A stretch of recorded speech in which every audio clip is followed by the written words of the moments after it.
Did you know you can make money in government contracting without owning a business? Today, I'm going to talk about 3 ways where you could do just that. 2 of them are extremely lucrative, and 1 is something I've never talked about on this channel. Let's get into it. Hey guys, Rick Howard here, former government procurement officer, owner of GovClose, the certification program, and Richard C. Howard and Associates, my consulting business that helps companies sell to the government. Now, the first thing I want to talk about, the first way to make money selling to the government without owning your own business, is to go for a salaried account executive position. This is actually a really great and interesting angle. First of all, because the government contracting and defense contracting space can be extremely interesting, but just as importantly, this is a very high-paying salaried position. It's so rare to find somebody in sales that actually understands and can drive results in the public sector. We're looking at salaries starting off between $100,000 and $200,000 for any company that's serious. I had one of these positions that was offered to me by one of my consulting clients. Knowing full well that I was running a business, I was getting paid over $300K just to do this account executive role. And often what happens, and it depends on the company, but these jobs come not only with a salary, but a commission. And those are the ones I recommend, not only because it could be more lucrative for you, but it's also, I believe it's a driver. I think that having a commission as another way to bring in income in addition to your salary, I think that is a driver, and it's something that can really push you towards the goal of closing government contracts, right? Because the timeline, as we've talked about on this program, can take a long time. Now, there's some other big reasons to go for one of these account executive salaried positions. One is you don't have any business overhead, right? It's kind of, once you're in business for yourself, there's a lot you've got to take care of there. You've got to take care of your own taxes, you've got expenses, insurance, all of these things. But a salaried position, what ends up in your bank account is typically taxes are going to be taken out before. That makes it easy. Having a commission structure on top of that can make it really interesting and lucrative. In fact, one person I know had literally a yacht in their backyard, and I keep getting these thumbs up. Whenever I do the thumbs up, I just don't understand it. I mean, I get it, but it's kind of annoying. So anyway, back to the track I was on here, the salaried position. So for instance, the students in GovClose certification program, they learn the whole process of selling to the government. And what's really interesting is some of them are going out and beating out 10s, 20s, sometimes 50 other applicants for some of these jobs, just because they have such a great understanding of the process. So this is something you could certainly learn, and it is a really interesting job. I mean, there's travel involved, so you got to think about the pluses and the minuses. So that's not a job that you're going to do very well from your basement, right? But, if you're willing to travel and get out there, you can do really well as a sales executive, which is often referred to as an account executive in government contracting. Now, another job that's similar to that is business development. And typically, when every company is a little bit different, but a business developer may look for things like contract vehicles and opportunities for the account executives and the sales team to engage on. But some businesses use the term BD and account executive sales. They use that, interchangeably. So you just got to clarify with whatever business you're going to try to work for, what the role actually entails. Okay, so that's number 1, is the paid salary position as an account executive or a sales executive. Now, the second way of earning money from government contracting, and keep in mind, this is all contingent upon you learning the government contracting process and having expertise. If you don't understand the government contracting process, none of these options are for you, right? But if you're willing to learn, then you could go after these. Now, I talk about consulting actually quite often, and usually I'm talking about that in the context of owning your own business. But you don't necessarily have to have your own business in order to get paid as a consultant.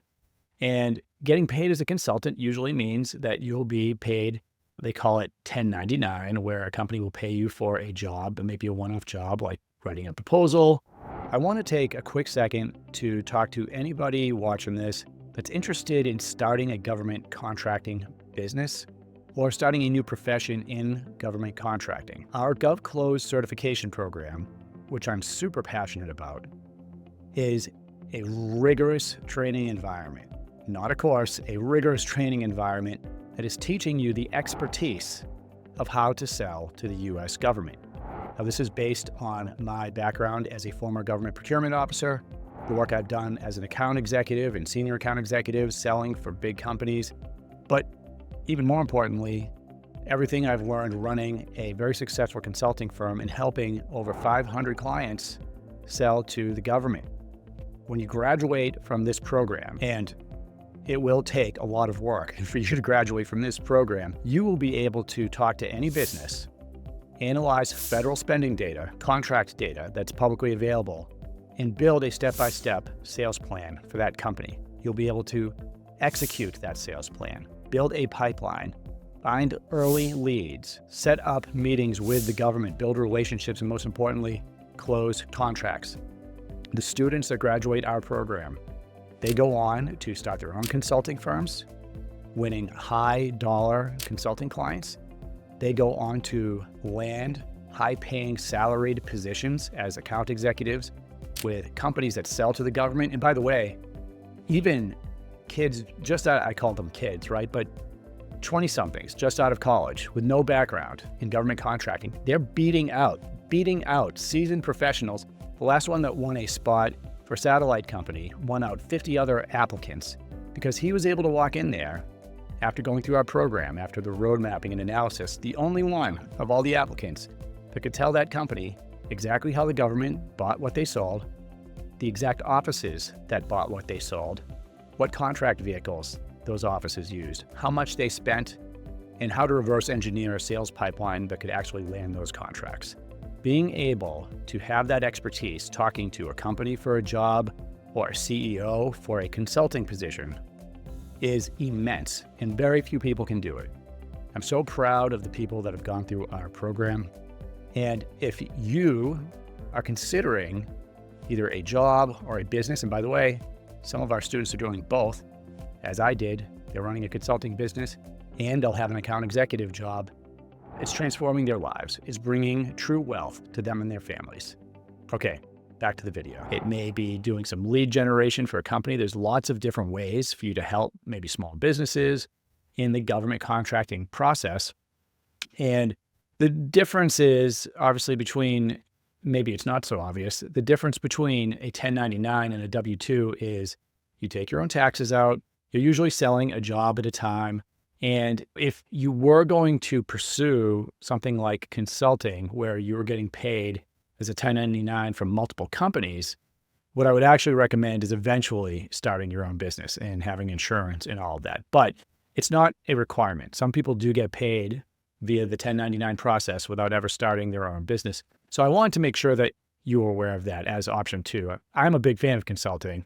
I'm never going to stop consulting, and it's a great way to drive multiple streams of revenue and really put yourself in the driver's seat, working from wherever you are. And we have other videos that really dive deep on the consulting process, meaning you own a consulting business, but you can get paid as a consultant without having a business. Again, my advice to you is if you are going to do that, first of all, always talk to a lawyer, talk to your accountant. And I would say that's a good option for someone that's going to do that.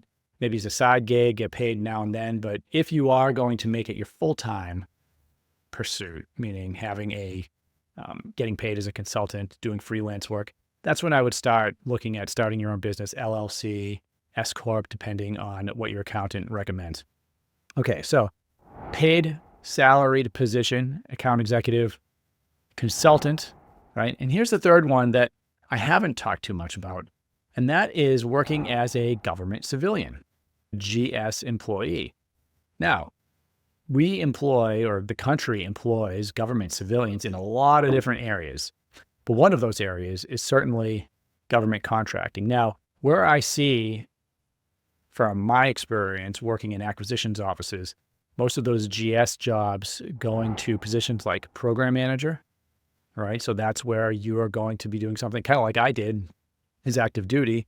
So if you're a program manager, plus a little bit about the government contracting process, Then you're going to be on the government side of things, and you're going to be working on ensuring the contracts that are already awarded are proceeding the way that they're supposed to. You'll work on matching things like funding and requirements with the project management team. You'll work on things like the market research phase, like what comes before the contract award. How do you work with companies and figure out what the best technologies are, what the best solutions are to the problem? How do you take everything from the money and the requirement all the way to contract closure, right? And then after that, recompete and everything else. So it's a great profession, actually, having a GS position. It is probably one of the most stable jobs that you'll ever get. Now, you're not going to make as much money in a GS position as you are as certainly an account executive. If you get a legitimate account executive job, that is very high paying, but you're not going to have that stability that you have with the government job. So you just got to weigh what you're actually looking for. Now, if you are interested in a GS position, and I'll pull it up right now. All right, so right now we're looking at usajobs.gov. So if you're interested in a GS position, these jobs also can lead to a pension when you're older. It's not quite the active duty military retirement. It's not the same thing as that, but these are pensions that you can earn credit towards. So when you're at a certain age, you would receive a monthly stipend essentially from the US government. Now, there's lots of great information here. I'm not going to get totally into it, but I will tell you this, a couple points to consider if you're thinking about a government civilian position. One is the resume for a government civilian position is much, much different than a resume that you would fill out to go work for a regular company, because these are scored in a very specific way. So what I would recommend is find somebody that has experience writing a GS resume or resumes for government civilian positions, okay? And they will essentially tailor your resume for the job that you're actually applying for. You also want to make sure that you are looking at the prerequisites, the things that they're looking at, right? Things like, do you need a security clearance? Or will they help you get a security clearance? What's the education that's involved? So this is going to be a great career path for a lot of people that are thinking about or would like to work with the government, but maybe they don't want to make the commitment of joining the military. This is awesome. And I know plenty of people that still, they love the career. They love their government civilian career. Sometimes they go and do some of the other things I'm talking about after their career as a government civilian. So this is just a little bit about the GS career path. There are certainly jobs around program management. Like I mentioned earlier, there's jobs where you can assist and help the contracting officers, contract specialist jobs. There are jobs in engineering and finance. So there's a lot of different civilian jobs available on the government side for government contracting. So feel free to take a look at that, and maybe something that could really change your life, and maybe something that you're really could find some passion in, because you're also helping the country with one of these jobs, right? And any of the government contracting specific things we're talking about inevitably is putting a product or service in the hands of the military and the government with the goal of making our country better. So I would always keep that in the back of your mind. When we're talking about these things, yes, we're talking about making money. We're talking about starting businesses, not in this episode, but usually running a successful business. We're talking in this episode about having a phenomenal career in government contracting, which can be lucrative depending on which of the paths you choose. But it all ends up in helping our nation be a better nation. And I think that is a really honorable thing to choose for your career. And it's also something that a lot of people are passionate about and can be exciting and adventurous. So hopefully you have found this to be enlightening, or at least to give you some information on some other ways that you can make money, drive a salary, create an entire profession in government contracting. If you're interested in learning more, you got two options. You could head over to govclose.com and check out our certification program, which is a rigorous training program that will drive results. But also, knowing that's not for everyone, we also have free content and a ton of it on YouTube. So check out some of our tutorials, and we'll see you next time.